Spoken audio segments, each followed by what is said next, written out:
আইতে কোন টেবা দিব সব টেবা ক্লিয়ার এখন খালি যাওয়ার পালা তোরটা টেয়া দিছি এটার টেয়া শেষ এটার টেয়া শেষ এটার টেয়া দেওয়া শেষ সব শেষ এখন খালি লিয়া যাওয়ার পালা 6টা টেয়া দেওয়া হয়ে গেছে আর রেজাউল 4টা তো চলে গেছে বাড়ি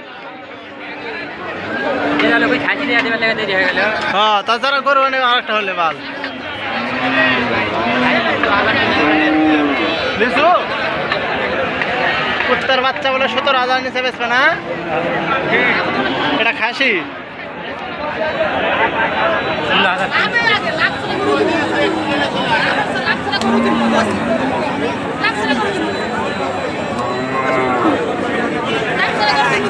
আমার